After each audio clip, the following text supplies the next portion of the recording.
బుద్ధి చెప్పడానికి ఇవాళ పార్లమెంట్ సమావేశాల్లో పార్లమెంట్ ఎన్నికల్లో వచ్చి ధర్నాలు ఇస్తారో ఎక్కడ కాంగ్రెస్ పార్టీ కార్యకర్తను అడ్డుకుంటారనే భయం ఇవాళ రోజు రోజుకు రేవంత్ రెడ్డికి ఎక్కువైపోయి ఇవాళ గతంలో మా ప్రభుత్వం కేసీఆర్ గారు ముఖ్యమంత్రిగా ఉన్న సందర్భంలో తీసుకున్న నిర్ణయాల మీదనే ఎంతసేపు అవన్నీ తన ఖాతాలో వేసుకునే ఒక ప్రయత్నాన్ని రేవంత్ రెడ్డి గారు మొదలుపెట్టారు. మొన్నటి వరకు ఉద్యోగాల విషయంలో ఈ స్టాఫ్ నర్సు ఉద్యోగాలైనా కానిస్టేబుల్ ఉద్యోగాలైనా పీజీటీ ఉద్యోగాలైనా గురుకులాల ఉద్యోగాలైనా ఇవన్నీ కూడా కేసీఆర్ గారి ప్రభుత్వం పరీక్షలు నిర్వహించి ఫలితాలు ఇచ్చి నియామక పత్రాలు పెండింగ్లో పెడితే వాటన్నిటికీ ఒక పెద్ద మీటింగ్ పెట్టుకొని తనే ఉద్యోగాలు ఇస్తున్నట్టుగా బిల్డప్ ఇచ్చే ముఖ్యమంత్రి ఇవాళ ఈ రాష్ట్రానికి దొరకడం నిజంగా దురదృష్టకరం అని చెప్పి ఇవాళ భావిస్తూ ఉన్నాం.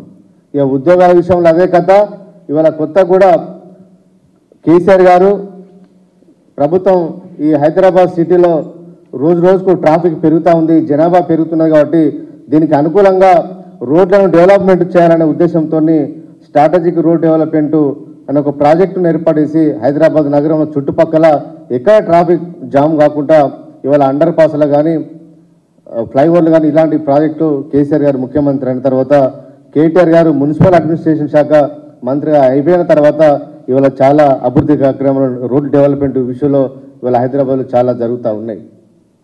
అందులో భాగంగానే ఇక్కడ జూబ్లీ బస్టాండ్ నుంచి ప్యారడైజ్ నుంచి షామీర్పేట ఔటర్ రింగ్ రోడ్ వరకు కూడా ఒక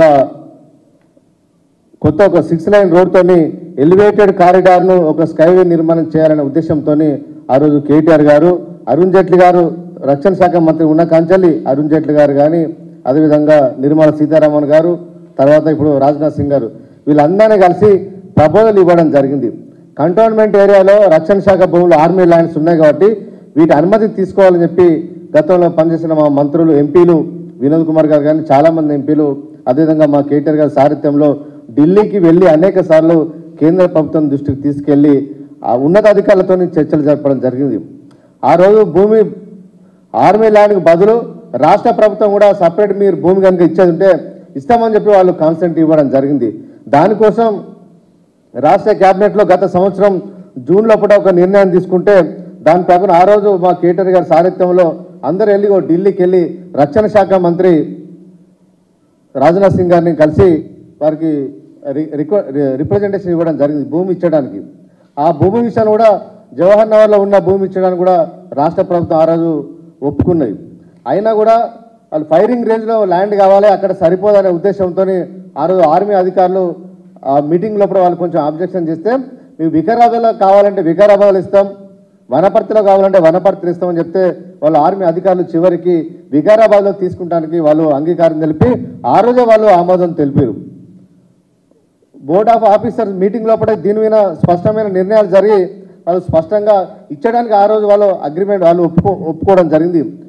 ఆ రోజు ఆర్మీ అధికారులు కేంద్ర ప్రభుత్వం ఒప్పుకున్న తర్వాత కూడా కావాలని చెప్పి ఇవాళ కొత్తగా మళ్ళీ కొంతమంది అధికారులతో రేవంత్ రెడ్డి గారు స్టేట్మెంట్ ఇప్పించి ఇవాళ ఈ ప్రభుత్వం వచ్చిన 80 రోజుల లోపలనే అనుమతులు సాధించడం అని చెప్పి ఇవాళ గొప్పలు చెప్పుకునే ప్రయత్నాన్ని ఇవాళ ఈ రాష్ట్ర కాంగ్రెస్ ముఖ్యమంత్రి రేవంత్ రెడ్డి గారు చెప్పడం చాలా దురదృష్టకరం.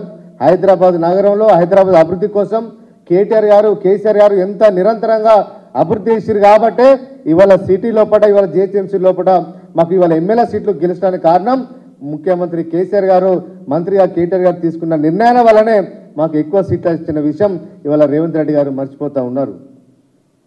రేవంత్ రెడ్డి గారు మల్కాజ్గిరి ఎంపీగా ఉన్నాడు.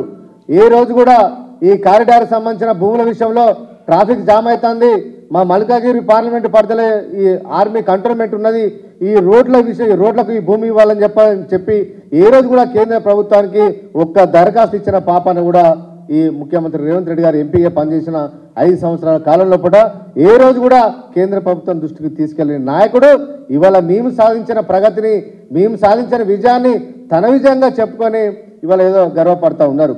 కానీ హైదరాబాద్ ప్రజలు తెలంగాణ ప్రజలు ఉత్తర తెలంగాణ ప్రజలు ఎవరు అమాయకులు కాదనే విషయాన్ని రేవంత్ రెడ్డి గారు గుర్తుంచుకోవాలి. నీకు చిత్తశుద్ధి ఉంటే కొత్త ప్రాజెక్టులు ఏర్పాటు చేయి. గత ప్రభుత్వంలో మేము తీసుకున్న నిర్ణయాలను అనుమతులు వచ్చిన వాటిని ఉద్యోగాలు ఇచ్చిన వాటిని ఇవి మేమే చేస్తున్నాం వచ్చిన 80 రోజుల పనే ఇది మా ప్రగతి అని చెప్పుకుంటే ఇవాళ చాలామంది మేధావులందరూ నవ్వుకుంటూ ఉన్నారు.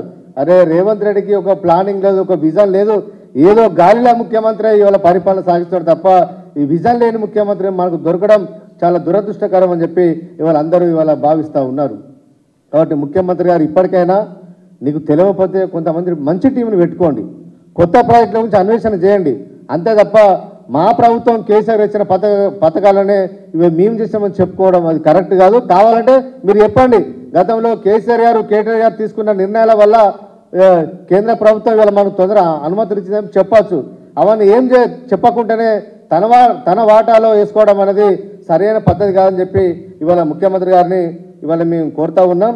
కాబట్టి ఏదైనా మంది పిల్లలు మా పిల్లలను చెప్పుకునే ఈ పద్ధతి కరెక్ట్ కాదని చెప్పి